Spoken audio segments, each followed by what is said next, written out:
Model से इलाज किया जाना चाहिए। क्या बंगाल में उपद्रवियों को योगी मॉडल ही जवाब दे सकता है?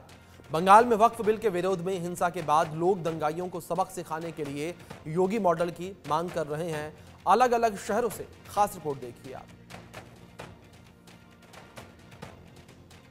होने वाला यह फसाद अब सियासी हो चुका है और दो राज्य के मुख्यमंत्री एक दूसरे पर कटाक्ष कर रहे हैं।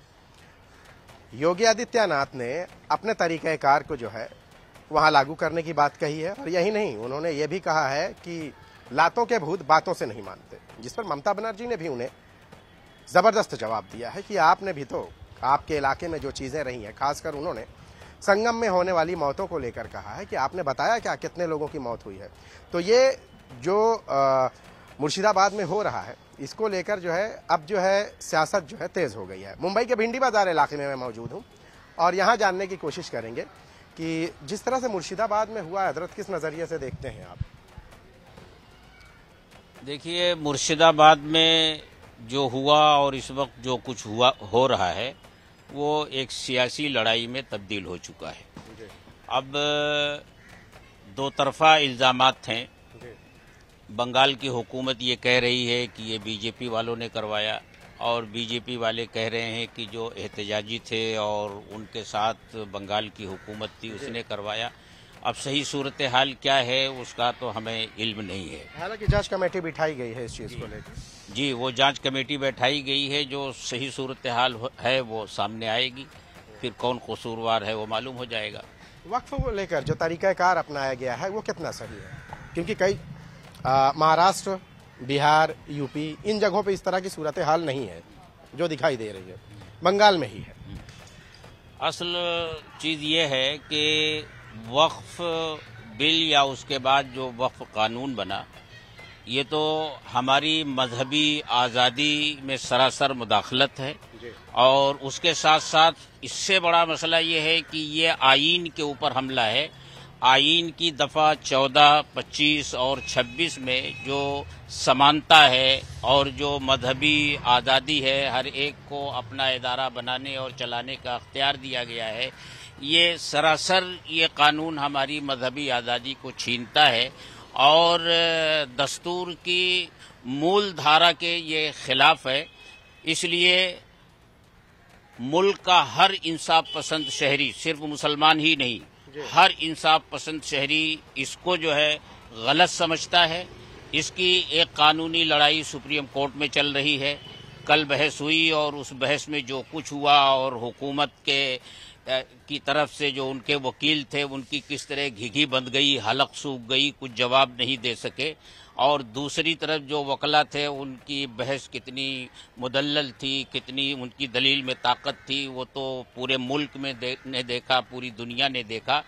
एक तो वो लड़ाई चल रही है और हमें अपने इस मुल्क में एहतजाज करने का, पुरअमन एहतजाज करने का कानून ने जो हमें हक दिया है वो हमारा हक है। हम वो एहतजाज भी कर रहे हैं, लेकिन हमारे हजरत मौलाना सैयद अरशद मदनी दामद बरकातुहुमुल आलिया का ये कहना है कि हम एहतजाज तो करेंगे, हम सरापा एहतजाज हैं, लेकिन हम एहतजाज का ऐसा कोई तरीका अख्तियार नहीं करेंगे जिससे अमन में खलल पड़े, लोगों को परेशानी हो और फिरका परस्तों को अपना खेल खेलने का मौका मिले। एहतजाज का अगर अमन का तरीका ये है तो बंगाल जल रहा है। क्या बंगाल में जो तरीका इस्तेमाल किया जा रहा है वो सही है? किस नज़रिए से देखते हैं आप? नहीं, मैं इसमें ये कहूँगा कि बंगाल के अंदर जो हो रहा है बिल्कुल सरासर गलत हो रहा है और इंसानियत के खिलाफ काम हो रहा है और जो लोग भी उसके अंदर मुलव्विस है उनको तो कड़ी से कड़ी सज़ा मिलनी चाहिए। मैं तो यहाँ तक कहूँगा कि उनको फांसी की सज़ा मिलनी चाहिए। आप एहतजाज करिए, एहतजाज का एक तरीक़ाकार होता है। आप किसी चीज़ को, प्रॉपर्टी को नुकसान पहुँचाने का आपको कोई हक नहीं बनता है और आप उसको कुछ नहीं कर सकते। अभी जब एक मामला सुप्रीम कोर्ट के अंदर ऑलरेडी बहस चल रही है तो आपको इस तरीके का कोई मूवमेंट भी नहीं करना चाहिए और जब गवर्नमेंट का एक ऑर्डर पास हो जाएगा उसके बाद में, उस ऑर्डर को लेने के बाद में आप फिर अपनी जो भी रद्द अमल है उसको आप दे सकते हैं। लेकिन रद्द अमल में भी इस तरह के तरीक़ाकार जो अपनाए गए हैं वो कहाँ तक बेहतर है? नहीं, जो तरीक़ाकार अपनाए गए वो टोटल सरासर गलत है। आपको एहतजाज करना है, अगर आपके पास वो मैंडेट नहीं है, आपके पास कंट्रोलिंग पावर नहीं है तो आपको ये काम नहीं करना चाहिए। और मौलाना अरशद मदनी साहब ने जिस तरीके से कहा है कि आपको रस्तों पर नहीं आना है, रस्तों पर नहीं आने का मतलब ये होता है कि अगर आप रस्तों में गए, कोई वायलेंस हुआ तो उसका जिम्मेदार कौन होगा? कोई जिम्मेदारी लेने को जब तैयार नहीं तो आप रस्तों पर एहतजाज क्यों कर रहे हैं?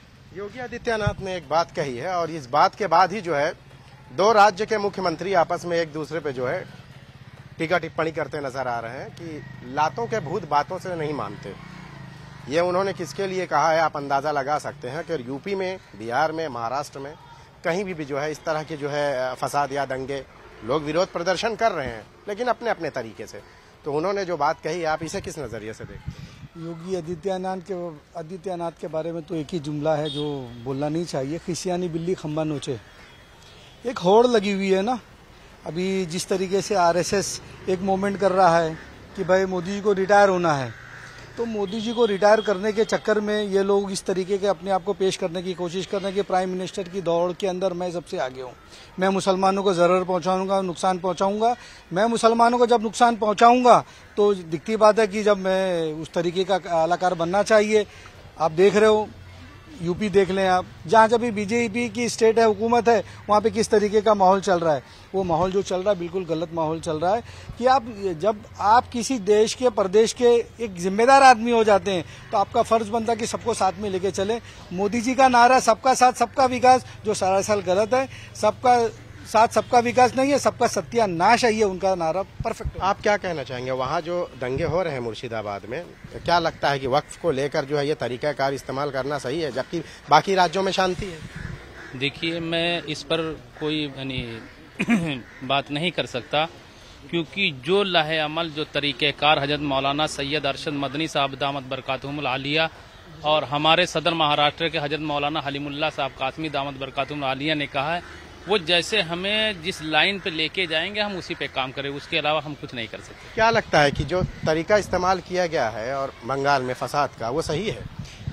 बंगाल ही में नहीं, मुल्क के किसी भी हिस्से में फसाद कराया जाए, फितना कराया जाए, गलत है और ये सब होना नहीं चाहिए। लेकिन फितने के पीछे जिन लोग जो ताकतें हैं ना, उनके ऊपर ध्यान रखना चाहिए कि ये फितना कौन करा रहा है। कोई आदमी, थोड़े लोग रोड पे निकलते हैं और रोड पे निकलते हैं फिर बीच में वो फसाद होता है। ये सारी तहकीकात करनी चाहिए और गवर्नमेंट को इस पे ध्यान रखना चाहिए। अभी एसआईटी तो शायद बैठी हुई है, अभी दूध का दूध पानी का पानी अलग हो जाएगा कौन फितना करा रहा है। लेकिन मुल्क के किसी भी दुनिया में भी ये इस तरह के मार काट, लड़ाई झगड़ा, जलाना फलाना नहीं होना चाहिए। बहुत बहुत शुक्रिया हमसे बात करने के लिए। तो आपने देखा है कि मुंबई में जो है जो लोगों की आपने बातें सुनी और मुर्शिदाबाद में होने वाले इस फसाद को लेकर जो है देश के अलग अलग हिस्सों में लोगों की अपनी अपनी राय है।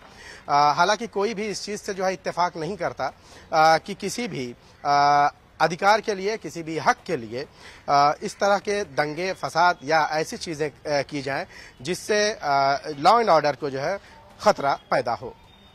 कैमरामैन विष्णु के साथ शाहिद अंसारी, इंडिया न्यूज़, मुंबई।